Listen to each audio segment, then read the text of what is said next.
मुसद्दिकुल lima माअकुम, आए नबियों, आए पैगंबरों, तुम अपना अपना मजहब, अपना अपना दीन लोगों में फैलाना, लेकिन अगर तुम्हारी जिंदगी में मेरे पैगंबर आ जाएं, आखिरी नबी आ जाएं और हम उनको वो दावत, वो दीन देकर भेजें, जो दीन, जो दावत तुम्हारी दी हुई दावत की तस्दीक करता हो, यानी तुम जो पैगाम लेकर जा रहे हो उसकी सच्ची होने की पुष्टि करता हो, तो फिर तुम्हारी जिम्मेदारी क्या बनती है? आए नूह, बताओ, तुम्हारी जिंदगी में अगर मोहम्मद आ जाए तो तुम क्या करोगे? हाय यहया, बताओ, तुम्हारी जिंदगी में अगर मोहम्मद आ जाए तो तुम क्या करोगे? हाय यहया, हाय ज़करिया, बताओ, तुम्हारी जिंदगी में मोहम्मद आ जाए तो तुम क्या करोगे? हाय इद्रीस, बताओ, तुम्हारी जिंदगी में मोहम्मद आ जाए तो तुम क्या करोगे? हाय मूसा, हाय ईसा, हाय इब्राहिम, बताओ, तुम्हारी जिंदगी में मोहम्मद आ जाए तो तुम क्या करोगे? इन तमाम नबियों ने कहा, आय अल्लाह तू ही बता, हमारी जिम्मेदारी क्या होगी? हुक्म होता है, लतुमिनुन्न बिही व लतंसुरुन्नहु। हाय आदम, हाय नूह, हाय यहया, हाय ज़करिया, हाय याकूब, हाय यूसुफ, हाय इब्राहिम, हाय मूसा, हाय ईसा, अगर तुम्हारी जिंदगी में हमारे नबी आ जाए तो तुम्हारी जिम्मेदारी ये बनती है, तुम्हारी ड्यूटी ये बनती है कि तुम अपने धर्म को छोड़ देना, अपनी रिसालत तर्क कर देना, अपनी दावत छोड़ देना। लतुमिनुन्न बिही, तुम सब हमारे उस नबी के ऊपर ईमान ले आना, मोहम्मदुर रसूलुल्लाह पर ईमान ले आना, और ईमान लाने के बाद तुम्हारी ड्यूटी खत्म नहीं हो जाएगी। वला तंसुरुन्नहु, वो पैगंबर, वो मोहम्मद रसूलुल्लाह, जो दीन, जो इस्लाम, जो पैगाम लेकर तुम्हारे बीच जाए, तुम्हें उस नबी के उस पैगाम में, उस दीन के मिशन में तुम्हें उसकी मदद भी करना होगी। तुम्हारी रिसालत खत्म, अब तुम्हारी जिम्मेदारी ये होगी कि तुम्हें मोहम्मद रसूलुल्लाह पर ईमान लाना होगा, और ईमान ही नहीं, नबी के काम में तुम्हें उनकी मदद भी करना होगी। ये सारे नबियों से अहद, इकरार, वादा ले लिया अल्लाह तबारक व तआला ने, और उसके बाद में फरमाया, अक़ररतुम व अख़ज़्तुम अला ज़ालिकुम इसरी, मैंने जो कहा है क्या इकरार करते हो? क्या इस वादे पर अमल करोगे? पक्का वादा कर रहे हो, इकरार कर रहे हो कि नहीं? सारे नबियों ने कहा, क़ालू अक़ररना, हाँ अल्लाह, हम इकरार कर रहे हैं, हम ऐसा ही करेंगे। अगर हमारी जिंदगी में मोहम्मद रसूलुल्लाह आ जाए, आखिरी नबी आ जाए, तो हम इकरार कर रहे हैं कि हम उस पर ईमान लाएंगे और उनकी मदद करेंगे। फिर अल्लाह ने क्या कहा? फशहदू वाना माकुम मिनश शाहिदीन, आए नबियो, गवाह बन जाओ, गवाह रहो, और मैं खुद गवाह हूं। आज तुम ये करार कर रहे हो, कल कहीं इनकार करोगे तो मैं खुद गवाही दूंगा। तुम गवाह रहो, मैं भी गवाह हूं। तो सबका नबी भी एक, सबका पैगंबर भी एक, अलग अलग नबी, हम उनको नबी मानते हैं। मूसा नबी थे, ईसा रसूल थे, इब्राहिम, याकूब, यूसुफ, ज़करिया, यहया, हम मानते हैं, इनकी दावत और तबलीग को हम मानते हैं। लेकिन आखिरी नबी के आ जाने के बाद अब सबकी जिम्मेदारी ये बनती है कि उस आखिरी नबी जनाबी मोहम्मद रसूलुल्लाह सल्लल्लाहु अलैहि वसल्लम को तस्लीम कर लिया जाए। अब सवाल ये पैदा होता है कि हम ये तस्लीम कैसे करें कि मोहम्मद ही आखिरी नबी हैं। अब बात ये रह जाती है, वो बात खत्म, सबका दीन एक, इस्लाम यानी कलमा एक, ला इलाहा इल्लल्लाह। उसको पढ़ा मुख्तलिफ ज़बानों में जा सकता है, लेकिन कलमा एक ही है। इसी तरीके से नबी अलग अलग हो सकते हैं सबके, लेकिन मोहम्मद रसूलुल्लाह के आ जाने के बाद फिर एक ही, आखिरी नबी आ जाने के बाद फिर वो एक ही रसूल रहेंगे। कौन? मुहम्मदुर रसूलुल्लाह सल्लल्लाहु अलैहि वसल्लम। अब सवाल यहाँ आकर टिकता है कि आपने तो आखिरी नबी मोहम्मद सल्लल्लाहु अलैहि वसल्लम कह दिया, लेकिन हम कैसे माने कि मोहम्मद सल्लल्लाहु अलैहि वसल्लम ही आखिरी नबी हैं? ठीक है, आखिरी नबी पर पूरी दुनिया को ईमान लाना, लेकिन आखिरी नबी साबित कैसे हो कि मुहम्मदुर रसूलुल्लाह? तो अब ये आज के इस मॉडर्न युग में, इस आधुनिक युग में, इस मॉडर्न जमाने में ये पता लगाना कोई मुश्किल काम नहीं। कंप्यूटर का जमाना है, इंटरनेट का जमाना है।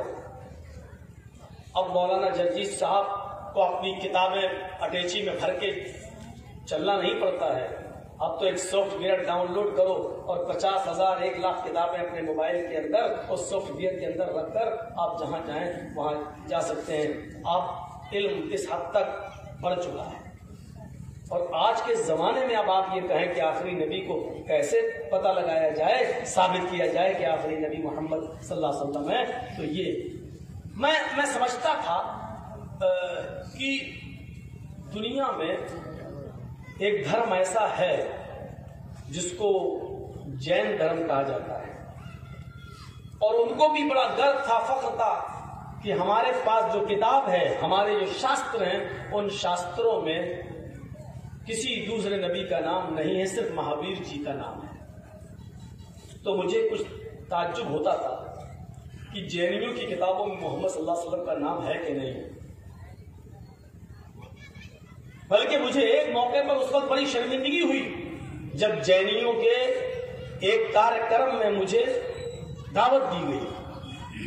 सर्वधर्म सम्मेलन में लोगों ने कराया था, हर मजहब के लोगों को बुलाया था। 2 मौलाना, 2 ईसाई पादरी, 2 यहूदी राहिब, उनके आलिम, 2 हिंदू भी, 2 जैनी भी, 2 सिख भी, 2 हर मजहब के, हर धर्म के 2 मौलवी कह लो या पंडित कह लो, उन्होंने सबको बुलाया था। तो उन 2 मौलवियों में, मुसलमानों की तरफ से जिनको बुलाया गया, उन 2 में एक मैं भी था। तो मुझे टाइम था सुबह 10 बजे से लेकर और शाम को 5 बजे तक ये कार्यक्रम चलना था। तो अब पता नहीं था कि मेरा टाइम कितने बजे होगा। तो मैं 10 बजे तो नहीं पहुंचा, लेकिन मैंने बीच वाला टाइम इख्तियार किया। न जल्दी जाऊं तो ऐसा ना हो कि 10 ही बजे हमको टाइम दे दो। तो हमने कहा ऐसा ना हो कि लास्ट में जाऊं तो ये कहते हैं कि अब तो सारे मौलवी बोल चुके हैं, अब तो हमारा ही रह गया, वही बोलेगा। तो हमने कहा बीच में जाना चाहिए। जोहर की नमाज पढ़ी और उसके बाद मैं गया।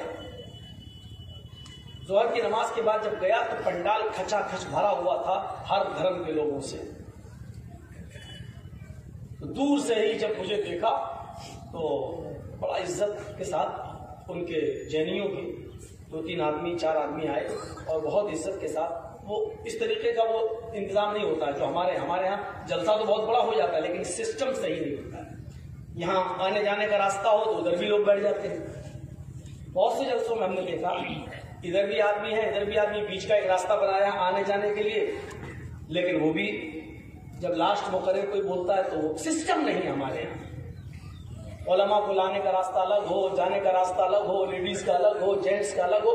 हमारे यहाँ सिस्टम नहीं है। हमारे यहाँ देख लीजिए, अभी हम जलसे के लिए आ रहे थे, बीच सड़क पर मर्द से ज्यादा औरतें खड़ी हैं और ऐसा लग नहीं रहा है जैसे वो जलसे में आई है, लग रहा है जैसे शादी में आई है।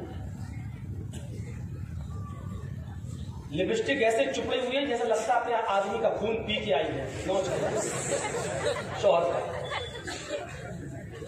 साड़ी ऐसे पहने हुई है जैसे लगता है कि इन्हीं की शादी है आज। और ये सब जलसे के अंदर हो रहा है, दीन के नाम पे हो रहा है। मर्दों से ज्यादा हो। अब जाहिर बात है जिस रास्ते से हमें लाओगे नजर पड़ेगी तो हम तो बोलेंगे, हम कहां रुकने वाले आदमी तो हम बोल दिए। तो वो सिस्टम नहीं हमारे। जलसा तो बड़ा कर लेते हैं लेकिन सिस्टम नहीं। और सिर्फ मोहनपुर वालों के लिए नहीं कह रहा हूं, पूरे झारखंड, बिहार, बंगाल सिस्टम नहीं। बंबई वगैरह में देख लो सिस्टम बहुत अच्छा है, आने का रास्ता अलग, जाने का अलग। मजाल है कि कोई सेल्फी ले ले अभी तकरीर खत्म हो कि मौलाना एक फोटो सेल्फी, मौलाना जर्जीस की सेल्फी मोबाइल में आ गई। जिसके मोबाइल में मौलाना जर्जीस का फोटो, वो जन्नत फिरदौस का हकदार बन गया। अब किसी का बाप भी उसको जन्नत से नहीं निकलवा सकता। तो मौलाना जर्जीस साहब नहीं आ गए वो मोबाइल में, बहुत बड़ा काम हमने सर अंजाम दे दिया। यही गुलू होता है, और इसी के बाद शिर्क के और बिदअत के दरवाजे यहीं से खुलते हैं। और इसीलिए इस्लाम के अंदर तस्वीर को हराम करार दिया गया है। अगर तस्वीर का जर्रा बराबर, चींटी के सर के बराबर भी अगर परमिशन या उसके जवाज की परमिशन होती, तो सबसे ज्यादा फोटो के और तस्वीर के हकदार जनाब मोहम्मद सल्लल्लाहु अलैहि वसल्लम। कौन नहीं चाहता उनको देखना, लेकिन ये शिर्क के दरवाजे को खोल रहे थे, बिदअतों का दरवाजा खुल रहा था यहां से। इसलिए खुद अल्लाह के रसूल ने फरमाया, इतनी इजाजत नहीं कि तकरीर खत्म होने के बाद आप फोटो खींच लो, सेल्फी लेते रहो। चलो वीडियो लगे हैं, कैमरे लगे हैं, चैनल वाले आए हैं, तकरीर रिकॉर्ड हो रही है, डायरेक्ट सुनाई दे, ये इस हद तक तो चलो किसी तरह जवाब, क्योंकि अब पाकुड़ तक नहीं मेरी तकरीर हो, चलो कानपुर में भी लोग सुन रहे हैं, लखनऊ में भी सुन रहे हैं, या यूट्यूब पे डाउनलोड कर दी जाएगी, दुनिया सुन लेगी। चलो ये इसका तो फायदा दिख रहा है, सेल्फी का क्या फायदा है? तो अब उतना भी जायज नहीं है कि एक चीज से निकाल कर आप उसके जवाब का इतना रास्ता निकालें कि चलते फिरते आदमी को भी आप कैद करके अपने मोबाइल में ले। तो सिस्टम हमें और आपको सीखना चाहिए। तो वो आए बेचारे 3-4 आदमी और बहुत अच्छे हिसाब से लाए और हमको स्टेज पे बिठा दिया। हमको कहने लगे, मौलाना साहब आपका टाइम 4:30 बजे है। हमने कहा कितना टाइम है? बोले 10 मिनट। सबको 5 मिनट, 7 मिनट, 8 मिनट, 10 मिनट ही टाइम मिल रहा है। और चूंकि सबसे बड़े जो पंडित हैं वो हमारे हैं जेएनयू में, भाई जिन्होंने कराया तो वो तो जाहिर बात है।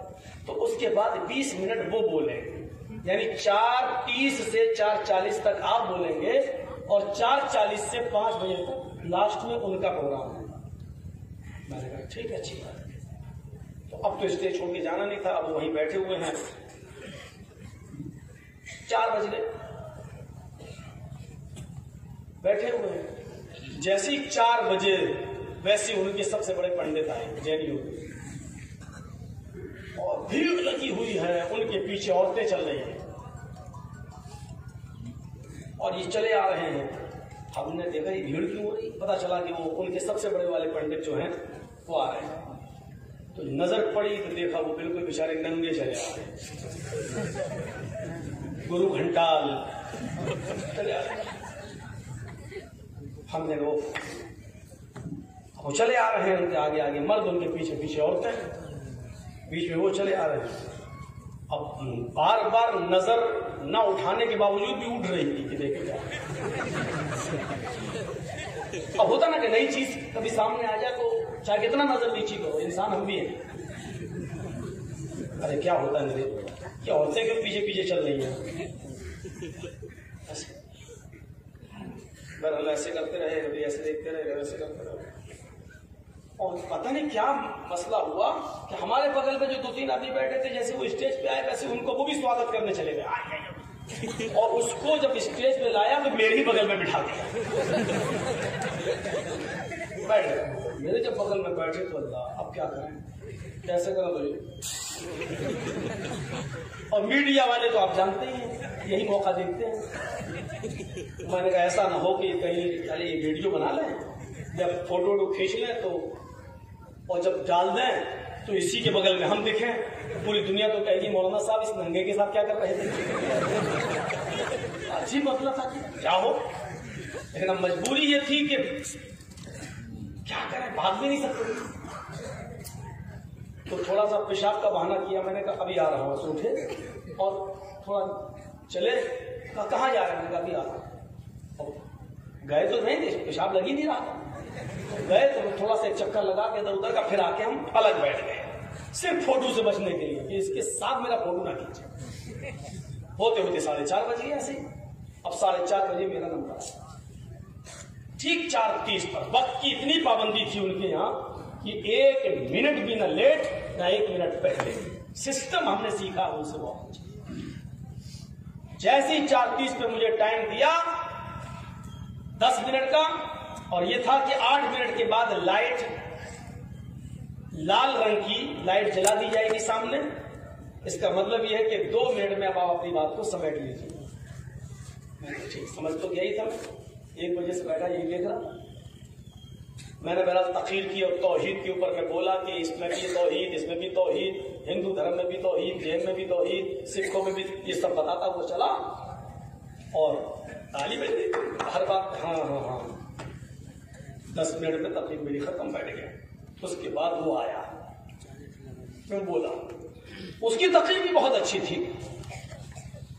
अब वो जब बोला तो उसको कुर्सी पे बिठा के बोलना पड़ा, इसलिए कि खड़ा तो कर नहीं सकते थे। तो उसको ऐसी कुर्सी पे बिठाया गया, तो इधर से भी वो घिरी हुई थी, इधर से भी घिरी हुई थी, और जब वो कुर्सी पे बैठा तो यहाँ फूल डाल दिए गए ताकि शर्मगाह दिखे नहीं, फूल। तो हमने वहां बैठे हुए हिंदू से कहा, पंडित से, जब शर्मगाह छुपाना ही थी तो फूल ही डालना थे, तो कपड़ा पहन ऐसे वो कर रहा है, बोलो मत। हमने हमें समझ में नहीं आ रहा है, मैं फूल क्यों डाल रहा है, जब छुपाना ही थी तो मैं कुछ पहन लेता। अरे इनमें पहना नहीं जाता है, हो सकता भाई नहीं पहना जाता हो, हमने इतना नहीं पढ़ा। अब वो जैनी जो तकरीर किया तो शुरू के 10-12 मिनट तो बहुत अच्छा बोला, लास्ट में आ गया, कहता है कि हमारे धर्म के अंदर, जैन शास्त्र के अंदर एक ऐसा धर्म है जिसमें किसी भी महान पुरुष का, किसी भी नबी का, किसी भी रसूल का, किसी भी पैगंबर का, किसी भी मुनि का, किसी भी ऋषि, किसी भी अवतार का नाम नहीं है, सिर्फ महावीर जी का नाम है। हमारा दिमाग चौंक गया। मैंने सोचा हो सकता भाई हमने पढ़ के देखा नहीं है इतना जैन धर्म को। उस वक्त तो मैं कुछ नहीं बोला, खामोशी के साथ तकरीर खत्म हुई, चला आया। लेकिन मेरे दिल में एक बात चुभ गई कि यार ऐसा कैसे हो सकता है कि हिंदू धर्म में मोहम्मद सल्लल्लाहु अलैहि वसल्लम का नाम हो, सिखों में हो, जैन में ना हो, ईसाइयत में हो, यहूदियत सब में हो, जैनियों में ना हो। मैंने जैन शास्त्र को बाकायदा खरीदा, मैंने महावीर जी की जिंदगी की स्टडी करना शुरू की, और मैंने पढ़ा तो एक शब्द मुझे मिला, बड़ा प्यारा शब्द था, पूरा उसका तर्जुमा मैं आपके सामने रख रहा हूं। जैन शास्त्र के अंदर लिखा है, तू पूजा नहीं कर सकता है तो मत कर, तू किसी गरीब की सेवा नहीं कर सकता है तो मत कर, तू किसी गरीब को दान नहीं दे सकता है तो मत दे, तू किसी यतीम की परवरिश नहीं कर सकता है तो मत कर। तुझे चिंता किस चीज की है, तेरे लिए अरहन काफी है। मैंने दिल में सोचा तेरे लिए अरहन काफी है, ये अरहन जो कहा गया है, अरहन ये कुछ न कुछ तो है, तेरे लिए अरहन काफी है। ये अरहन क्या है?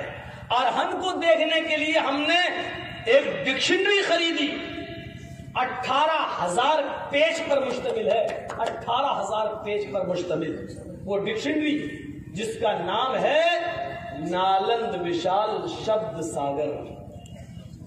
मैंने उस डिक्शनरी को और रा के अंदर में गया, आरा अरहन को देखने के लिए, तो उस आरा में हमें अरहन का शब्द मिला। अरहन के आगे लिखा हुआ था पक्ष दाता। अरहन की मीनिंग पक्षदाता, हिमायत करने वाला, सिफारिश करने वाला, शिफाअत करने वाला। अब हम इसको मिला रहे हैं, तू पूजा नहीं कर सकता है तो मत कर, तू किसी गरीब की सेवा नहीं कर सकता है तो मत कर, तू किसी गरीब को दान नहीं दे सकता तो मत दे, तू किसी यतीम की परवरिश नहीं कर सकता तो मत कर, तेरे लिए अरहन यानी पक्षदाता, शिफाअत करने वाला, सिफारिश करने वाला काफी है। हमने कहा बस यही हमारे नबी का नाम है, अरहन। लेकिन एक्सप्लेन करने के लिए, भाई वो तो नहीं मानेगा सामने वाला, कहेगा नहीं अरहन का माना तुम पक्षदाता, तो ये साबित करो कि मोहम्मद रसूलुल्लाह भी पक्षदाता थे, शिफात करने वाले थे। तो मैंने एक्सप्लेन किया उसको इस तरह कि पूजा न करना गुनाह है, पूजा करना सवाब है, पूजा न करना गुनाह है, गरीब की खिदमत सेवा न करना गुनाह है, यतीम की परवरिश न करना गुनाह है। और इस पर यह कहा जा रहा है कि अगर तू ये नहीं कर सकता तो मत कर, यानी ये गुनाह कर रहा तो करता रहे। तुझे चिंता किस चीज की है? तेरे लिए अरहन काफी है, यानी तेरे लिए शिफात करने वाला काफी है। तो गुनाहगार की शिफात करने वाले को अरहन कहा गया है, और यही गुनाहगार की शिफात करने वाले को हमारे यहाँ इस्लाम के अंदर अरबी जबान में शफीउल मुज़नबीन कहा गया है। गुनाहगारों को सिफारिश करने वाला, गुनाहगारों को जन्नत अपनी शिफात के जरिए जन्नत का मुस्तहिक बनाने वाला। मेरे भाइयों, अरहन का माना शफीउल मुज़नबीन मिल गया। अब अगले साल जब उनका जलसा हुआ तो फिर हम लोगों को दावत दी गई, फिर पहुंचे। अब फिर उससे पहले हमें टाइम मिला, इस मर्तबा हम थोड़ा दूर दूर रहे, लेकिन टाइम जब मिला तो मैंने कहा कि हमारे पंडित जी ने पिछली मर्तबा ये कहा, शायद हमारे पंडित जी के मुताले की या स्टडी की कमी रही होगी, मैं भी नहीं जानता था, लेकिन हमारे पंडित जी के कहने पर मैंने पढ़ना शुरू किया हमने आपके जैन शास्त्र को। तो मैं दावे के साथ कह सकता हूं कि आपकी किताब के अंदर हमारे नबी मोहम्मद रसूलुल्लाह का नाम मौजूद है। फिर मैं उस किताब को लेकर मैंने बोलना शुरू किया, यह लिखा हुआ है जैन शास्त्र के अंदर, तू पूजा नहीं कर सकता है तो मत कर, तू किसी गरीब की सेवा नहीं कर सकता तो मत कर, तू किसी गरीब को दान नहीं दे सकता तो मत दे, तू किसी यतीम की परवरिश नहीं कर सकता तो मत कर। तुझे चिंता किस चीज की है, किस बात की है? तेरे लिए अरहन काफी है। मैंने कहा पंडित जी, अरहन जानते किसको कहा गया है? ये नालम विशाल शब्द सागर कहती है, अरहन का माना पक्षदाता, शिफात करने वाला, हिमायत करने वाला। ये काम पाप है, पूजा न करना पाप है, पैसा होने के बावजूद गरीब को दान न करना पाप है। हमारे पास पैसा है लेकिन हम जानते हैं इसका बाप मर गया, बेचारा बच्चा माँ बाप से मायूस हो चुका है, उसकी किफायत और परवरिश न करना पाप है। और इसके बावजूद महावीर जी ये कह रहे हैं तेरे लिए अरहन काफी है, यानी गुनाहगारों के लिए अरहन यानी शिफात करने वाला काफी है। हमारे मजहब के अंदर गुनाहगारों की शिफात के ऊपर कहा गया शफीउल मुज़नबीन, गुनाहगारों को जन्नत का मुस्तहिक बनाने वाला, यानी गुनाहगारों की शिफात करने वाला। अरहन का माना अरबी में अगर हम करेंगे तो शफीउल मुज़नबीन। मैं अल्लाह की कसम खाकर कहता हूं, इस स्टेज पर बैठकर पंडित जी ने इस टॉपिक पे बात ही नहीं छेड़ी। मेरे बाद जब उनका नंबर आया तो इतना कहा उन्होंने कि मौलाना जर्जीस साहब ने आज जो अरहन का शब्द पेश किया है, मैं इसकी तहकीक करूंगा, रिसर्च करूंगा और इस जुमले को मैं देखूंगा कि इसमें कहां तक सच्चाई है। मैं इनकी इस इल्म की कोशिश की कदर करता हूं, लेकिन अभी मैं सेटिस्फाई नहीं हूं। अगले साल मैं आपको बताऊंगा कि अरहन क्या है। मैं अगले साल का इंतजार करता रहा, आज 12 साल से ज्यादा का अरसा गुजर गया, फिर जलसा ही होना बंद हो गया। अब तक फिर कॉन्फ्रेंस या जलसा धर्म सम्मेलन फिर नहीं हुआ। लेकिन मैं आपको ये बता रहा हूं कि जिस धर्म पर हमें यह था कि इसमें नहीं हो सकता, उस धर्म के अंदर भी हमारे नबी का नाम मौजूद है। अल्फाज हैं हदीस के, कयामत का दिन होगा, मैदाने महशर नबी अकरम अपना सर सजदे में रख देंगे, अल्लाह की हम्द व सना बयान करेंगे, तारीफ बयान करेंगे, जितनी अल्लाह चाहेगा और नबी अकरम कर सकेंगे अल्लाह ताला। उसके बाद आवाज आएगी, इरफा रासक, आए मोहम्मद सल्लल्लाहु अलैहि वसल्लम अपना सर उठाओ, सल तोता, मांगो क्या मांगते हो, जो मांगोगे दिया जाएगा। वशफिर तुशफ़ा, आप सिफारिश करिए, आपकी शिफात और सिफारिश कबूल की जाएगी। तब अल्लाह के रसूल कहेंगे, अल्लाह मेरे गुनाहगार उम्मती तब अल्लाह ताला उनको जन्नत का मुस्तहिक बनाएगा। जितनों को चाहेगा, ये अल्लाह की मर्जी पर मौकूफ है। ये अरहम का नाम शफीउल मुज़नबीन साबित है। सिखों की किताब अगर आप पढ़ें तो ताज्जुब करेंगे। आज हमारे सिख भाई जो मौजूदा हिंदुस्तान के हालात में इस वक्त हमारे कांधे से कांधा मिलाकर हमारा साथ दे रहे हैं, इस देश के संविधान का साथ दे रहे हैं, भारत के संविधान का साथ दे रहे हैं, हमारा नहीं, भारत के संविधान का साथ दे रहे हैं। शाहीन बाग से लेकर दिल्ली के सांप्रदायिक माहौल को खराब करने तक, और देखिए गाड़ियां भर भर के दंगे वाली जगहों पर बेचारे वही लंगर ले जा रहे हैं, वही खाना ले जा रहे हैं, वही पहुंचा रहे हैं। सिखों की किताब गुरु ग्रंथ के अंदर भी हमारे नबी का नाम बिल्कुल नूरे मोहम्मदी के साथ मौजूद है। वहटा नूरे मोहम्मदी वहटा नबी रसूल, नानक देख कुदरत गए सभी भूल। वहटा नूरे मोहम्मदी वहटा नबी रसूल, नानक देख कुदरत गए सभी भूल। गुरु नानक जी ने कहा कि अब मैं तुम्हें नई शिक्षा क्या दूंगा, जब से मैंने नूरे मोहम्मदी को पढ़ा है। नूरे मोहम्मदी मतलब कुरान। मोहम्मद सल्लल्लाहु अलैहि वसल्लम क्या कौन सा नूर लेके आए? कुरान। जब से मैंने नूरे मोहम्मदी को पढ़ा है, गुरु नानक कहते हैं कि वहटा नबी मोहम्मद वहटा नबी रसूल, जब से हमने उस नबी उस रसूल का नूरे मोहम्मद यानी कुरान को पढ़ा है, नानक अपनी शिक्षा भूल गया। यानी उस नूरे मोहम्मद के बाद, कुरानी शिक्षा के बाद अब नानक की शिक्षा की जरूरत नहीं है। नानक गए, नानक देख कुदरत गए सभी भूल। कुदरत के इस अनमोल तोहफे के बाद यानी मोहम्मद रसूलुल्लाह की शिक्षा और कुरान की तालीम के बाद अब नानक की शिक्षा की जरूरत नहीं है। नानक देख कुदरत गए सभी भूल, अब उसी शिक्षा को लागू करना चाहिए। ये नूरे मोहम्मद का लफ्ज सिखों की किताब के अंदर मौलाना जर्जीस के चैलेंज के मुताबिक इस वक्त रात का 1:53 हो चुका है, इस वक्त भी मौजूद है, आज भी मौजूद है। यकीन ना आए तो दिल्ली के गुरुद्वारे में जाकर गुरु ग्रंथ पढ़ लीजिए और देख लीजिए, उसके अंदर ये लफ्ज मिलेगा, वहटा नूरे मोहम्मद वहटा नबी रसूल, नानक देख कुदरत गए सभी भूल। वो गौतम बुद्ध जिन्होंने शादी की, उनका एक बेटा भी था राहुल नाम का, लेकिन वो चैन और सुकून नहीं पा सके, अज़दवाजी जिंदगी से तंग आ गए। उन्होंने सोचा कि बीवी और बच्चों के साथ रहकर हम हक को तलाश नहीं कर सकते, सच को नहीं पा सकते। उन्होंने अपनी बीवी को छोड़ा, अपने बच्चे को छोड़ा और सच्चाई की तलाश करने के लिए जंगल में निकल गए और जड़ी बूटियों को चबाना और पत्तों को चबाना शुरू कर दिया। अपनी अपनी सोच होती है।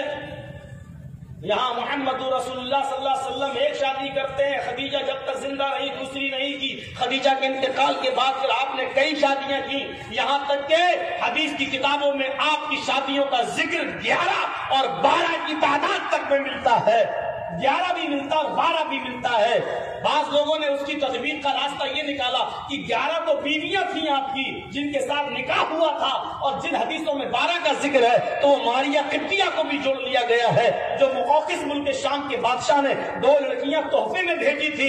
एक का नाम था मारिया और एक का नाम था सीरीन। सीरीन को अल्लाह के रसूल ने हस्सान इब्न साबित को दे दिया था और मारिया को अल्लाह के रसूल ने खुद अपने पास रख लिया था। और मारिया के बतन से भी नबी का एक बेटा पैदा हुआ था जिसका नाम था इब्राहिम। इसलिए मारिया को भी जोड़ लिया जाए तो औरतों की तादाद हो गई 12। वो एक नहीं रख पा रहे हैं और जंगल में चले गए सच्चाई की तलाश करने के लिए। यहां बीवियों को अपने पास रखकर ऐसी सच्चाई पाई कि आपने फरमाया लोगों, और ये बात आपने आखिरी खुतबे में हज्जतुल विदा के खुतबे में आपने कही कि लोगों याद रखना, औरतों के सिलसिले में तुम अल्लाह से डरना, जो तुम खाना वही उनको भी खिलाना, जो तुम पहनना वही उनको पहनाना। खबरदार उनके गाल पर कभी थप्पड़ मत मारना। आप लोग बातें बहुत जल्दी निकालते हो और पकड़ते भी हो। ऐसा ना हो कि मैंने कह दिया कि गाल पे थप्पड़ ना मारना तो आप सोचो कि गाल पर मारने की ममानियत है, दूसरी जगह मार सकते हैं। जूस बोलकर कुल मुराद लिया गया। सबसे नाजुक हिस्सा गाल का होता है। जब यहां मारने की इजाजत नहीं है तो कहीं नहीं। हाँ, आगे इजाजत दी गई है। अगर वो खुली हुई बेहयाई का काम करें, यानी तुम्हारे बिस्तर पर किसी ऐसे मर्द को ले आए जिसको तुम नापसंद करते हो, तो ऐसी सूरत में तुम उनको मार सकते हो। वज़रिबूहुन्ना ज़रबन गैर मुबर्रह, लेकिन ऐसी मार नहीं मार सकते हो जिससे उनके जिस्म पर, उनकी पीठ पर निशान पड़ जाए। पंचायत बैठे हुए दिखाई देखो, ऐसी मार फिर भी नहीं मार सकते। हल्की मार सुधारने के लिए, उसको रास्ते पे लाने के लिए। आज के जमाने में तो हर औरत पिटने लायक ही है। घर पे फोन करो पता चलता है इस वक्त बिजी चल रहा है। सर बीवी कहाँ बात कर रही है? मेरी बीवी फोन कर रहे हैं बाहर, बिजी चल रहा है। 1 घंटे बाद फिर बिजी चल रहा है, 1 घंटे बाद फिर बिजी चल रहा है। क्या शक की खोपड़ी नहीं जाएगी? तो ये भी मौके देती है बेचारी, क्या करें। लेकिन अब ये भी नहीं कह सकते कि हाँ फौरन हैं अपनी बहन से बात कर रहे थे, अपनी अम्मी से बात कर रहे थे। अब कौन मना कर देगा अपनी अम्मी से बात मत करो, अपनी बहन से बात मत करो। वो वाकया सुना ना मेरा, वो वाला एक आदमी को जो अपनी बीवी पर शक हो गया था, ऑफिस जाता था, बीवी पे शक हो गया, कहने लगा कि बीवी लगता है कि मेरी गैर मौजूदगी में किसी से मिलती है। हम पे शक, अपनी बीवी पे शक। ज्यादा पासा मत बन, हमें शक है तो दूर कर उसको। तो बता कैसे दूर होगा? तुमने देखा अपनी आंखों से? कहा नहीं। औरत जब रोने लगे तो समझ लेना कि अब आप बह गए। उसका सबसे बड़ा हथियार आंसू होते हैं। अच्छे अच्छे उसके आंसुओं से धोखा खा जाता है। जब रोने लगे तो जल्दी यकीन मत करना, ये मकरो फरेब के आंसू होते हैं। बादशाह मिस्र की बीवी जब यूसुफ को कुर्ता पकड़ के खींचती है और यूसुफ जब गिरते हैं उसके ऊपर, सामने बादशाह खड़ा है, रोने लगी है। मगरमच्छ के आंसू।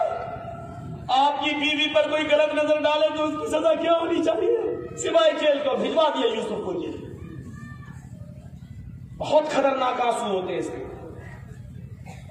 ये शादी के मौके पर भी बेचारी पता नहीं कुछ डाल के रोती है, तभी आंसू निकलते हैं। आंसू निकलते हैं कैसे पता नहीं चलता। पूरे साल तो मोबाइल पे बात करेंगे, हाँ जल्दी कर लो।